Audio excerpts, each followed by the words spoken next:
Baik, jika terinfeksi dengan nilai-nilai keburukan, maka di sini kasusnya adalah kembalikan ke Quran surah keempat An-Nisa ayat 17 sampai dengan ayat ke-18. Itu yang dikenal dengan taubat namanya. Ya, innamat taubatu 'alallahi lilladzina ya'maluna su'a bijahalatin tsumma yatubuna min qarib. Ya, sungguh taubat itu berlaku kata Allah bagi orang-orang yang terinfeksi dengan penyakit buruk. Su itu, nih, lihat ayatnya. Innamat taubatu 'alallahi lilladzina ya'maluna su'an. Taubat itu dilakukan orang yang terinfeksi dengan keburukan. Su itu pekerjaan nafsu. Nafsu. Dari mana taunya? Quran surah 12 ayat 53. Inna nafsa la'ammaratun bisu. Su sumbernya nafsu. Kalau ada orang kemudian digerakkan nafsu berbuat buruk kemudian sampai terinfeksi dirinya, maka caranya dengan taubat. Apa itu taubat? Taubat itu artinya kembali kepada nilai-nilai kebaikan dengan cara meninggalkan perilaku buruk yang dikerjakan. Misal, fujur tadi bisa terespon dengan perilaku maksiat. Maksiat lewat mata nonton tayangan-tayangan yang tidak baik.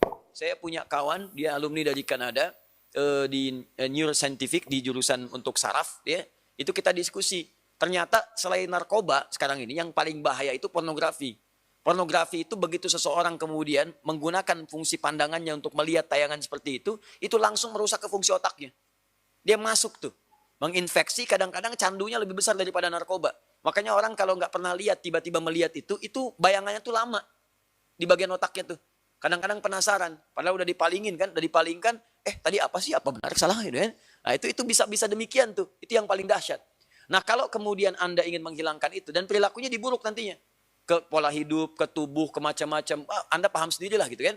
Nah, maka apa yang kemudian mesti dilakukan? Tinggalkan itu. Tinggalkan, jauhi, taubat. Akui salah, sesali itu, kemudian tinggalkan, dan cara meninggalkannya ganti dengan yang lebih baik. Pandang yang baik-baik, latihannya begitu. Lihat yang baik-baik ya. Awas, kalau orang terbiasa melihat yang halal, maka yang haram akan alergi. Sama dengan pasangan kehidupan di keluarga. Kalau sering melihat yang halal, pada yang haram itu nggak akan ada ketertarikan berlebihan, nggak ada. Ya, tapi kalau sering melihat yang haram, istri orang itu kan bukan mahram antum. Kalau ngelihat istri orang keseringan, ngelihat istri sendiri jadi nggak enak. Ibu juga sama gitu. Kalau ngelihat suami orang itu keseringan, lihat suami sendiri itu udah hambar.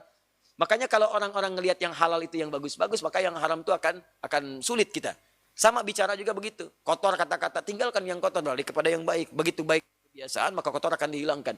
Nah, demikian adanya, maka hilangkan sumber itu.